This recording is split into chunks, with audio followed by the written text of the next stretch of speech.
அனைவருக்கும் வணக்கம். என் பெயர் திரிக்ஷா. நான் கோலப்பெருமாள் செட்டி வைணவ மேல்நிலைப் பள்ளியில் 5ஆம் வகுப்பு படிக்கின்றேன்.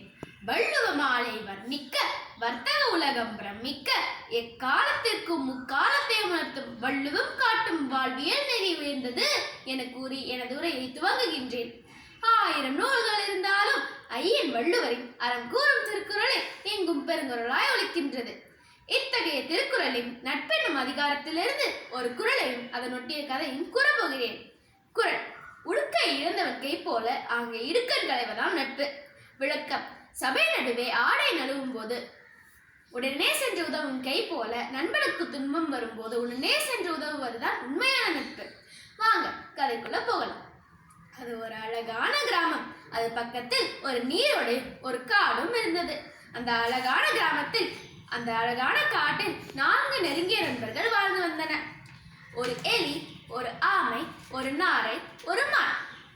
அந்த எலி ஒரு சாய்ந்த மரத்துக்கு மேல் ஏறி நின்று சொன்னது: நான் சாப்பிட உதவும் என் பற்கள் பொந்துகள் தோண்டி தப்ப உதவும் என் பற்களும் கால்களும் தோண்டிடவே எலிவலை ஒன்று தோன்றிடுமே.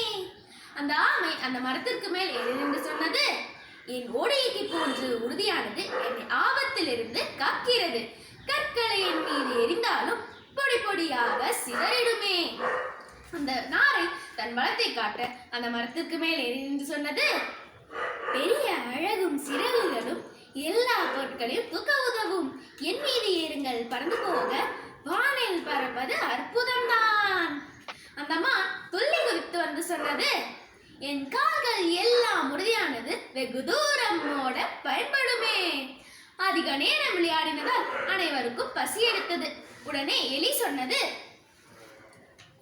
சாப்பிட்ட பிறகு விளையாடலாம், உடல் பலம் பெற்று ஒன்று சேரலாம்.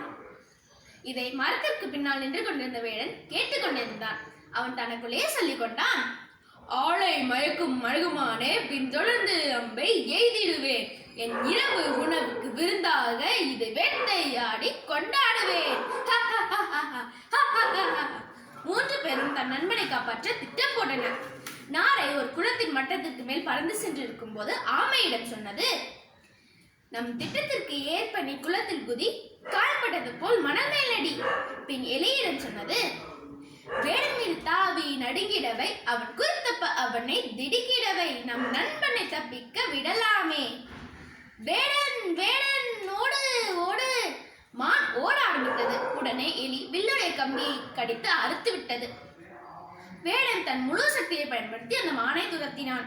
திடீரென்று அந்த வேடன் காயப்பட்டது போல் நடித்துக் கொண்டிருந்த ஆமையை பார்த்து நின்றான். அந்த மானை துரத்தி களைப்படைந்து அருகில் இருக்கும்போது தவறவிட்டேன். அதை இன்னொரு நாள் வேட்டையாடலாம். இந்த ஆமையை பிடித்து சமைத்திடலாம்.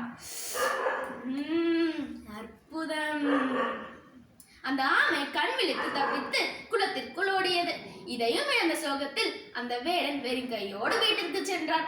இதையெல்லாம் பார்த்து கொண்டிருந்த நாரை சத்தம் போட்டு கீழே பறந்து வந்தது. வந்து மேலே ஏறுங்க நண்பர்களே, நம் நண்பனுக்கு ஆறுதல் சொல்லிடலாம். பயத்தில் இருக்கும் நண்பனை நாம் கட்டி ஆறுதல் சொல்லிடலாம். 3 பேரும் பயத்தில் இருக்கும் அந்த மானை கட்டி பிடித்து அதனுடைய பயத்தை போக்கினார்கள். கதையின் நீதி: நண்பனுக்கு துன்பம் வரும்போது உடனே சென்று உதவுவதுதான் உண்மையான நட்பு. நட்பை நேசிப்போம், நட்பை வாசிப்போம், நட்பையே சுவாசிப்போம். ஆகவே அறம்படி பொருள்படி அப்படியே இன்பமும் படி, கற்பதை கற்கும்படி வள்ளுவர் சொன்னபடி கற்கத்தான் வேண்டும். அப்படி கல்லாதவர் வாழ்வதப்படி என்ற பாவேந்தர் பாட்டின்படி வள்ளுவம் போற்றும் வாழ்வியல் நெறி வளமான வாழ்க்கைக்கான வழி என கூறி இத்துடன் உரையை முடித்துக் கொள்கிறேன். நன்றி, வணக்கம்.